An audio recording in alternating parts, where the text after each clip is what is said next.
brother? Yes. Alright. Thanks for calling. Enjoy that NSS9 Evo2, right, brother? Yeah, I know it's the best out there. That's where we roll. That's why I run it. Shake it, take care, brush your hair. Hey folks, how you doing? Cat Market, KIDCOCHIESE Outdoors, and what we having? Simply Simrad moment. Who's on the phone? That was Mike Cline down from Virginia. He was watching KIDCOCHIESE Outdoors, watching the videos of the NSS9 Evo2. Went out and purchased one, and we just had a quick discussion. Really it was pretty at length, to be honest with you, about transducers and structure fishing. All right. We got through all the technical parts, and then we started discussing how we get on structure up here and down in Virginia. And Mike brought up a great point. I thought I felt compelled now to put it out there and show the people out in Simply Simrad. You may know this already. Maybe you fish this way. I don't. I do it differently. I use the chart, and I just use the cell phone technique. As I get closer to the piece, I use the cell phone technique and come in and out. What Mike does, he does a little different. He works two different screens. So we're going to run down to the boat. We're going to take a peek at the Mike Cline setup, and hopefully you guys enjoy it. All right, that's it. That's what I got to tell you. Let's go take a ride.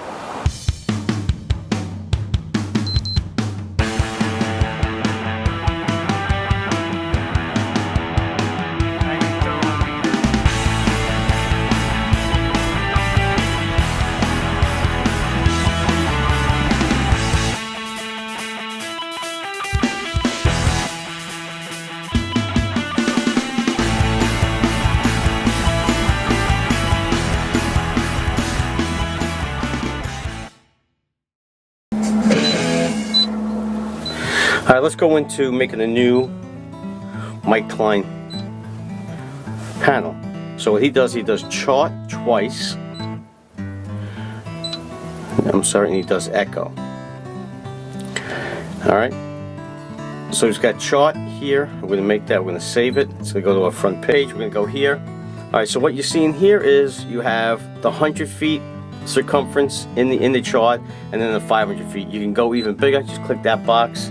If you want to make it bigger, 0.1 nautical miles, you can do that. I personally would stay in the 500 feet, because if you're in excess of 500 feet, you're way off it, alright?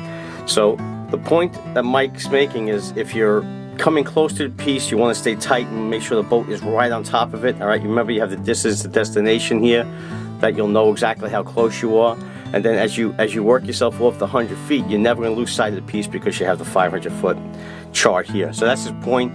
You'll see the structure on the echo here, and then you'll be able to drop better on the piece. That's it. All right, use the points that I said in the past about going back on the piece, using your drift, using your chart, your tracks. You want, when you get on that piece, what I would do here, so your piece is here, I would go here, I go with my tracks, and that's just hit a new track, and that's just, and we'll just save it. That will be the track on that piece of structure. All right. So now what's going to happen is, you go back to the Mike Cline. You're gonna, if this boat obviously is in the dock here, you can see it. I'm in the dock here. Well, you can see it here. I'm sorry. You can see here I'm in my marina, because it's blowing pretty bad outside. But you would see that drift now on that new track. That new track started, and then you go back on your piece. You'd use the same techniques that I said on the other videos, but you'd be able to stay pretty much fine-tuned, because if you come off the 100 foot chart, you're going to still stay within the circumference of the 500 foot chart. Alright, that's the Mike Cline tip. I like it. Again, what I use something different. I usually would go into something like this, because I like to see my echo, and then as I got to my piece, I would just zoom it and zoom out. Two different things you can do. That's what I do. Mike does it differently. Maybe you may like his technique a little better than mine, but I like to see. I'm in no water here, so let me just fix this. I'm in the water. Just bear with me. I'm in the water. That's why echo looks. I mean, the structure scan looks weird. But these machines are so responsive that I could easily do this too. All right, when I'm near my piece, so I never come off of it.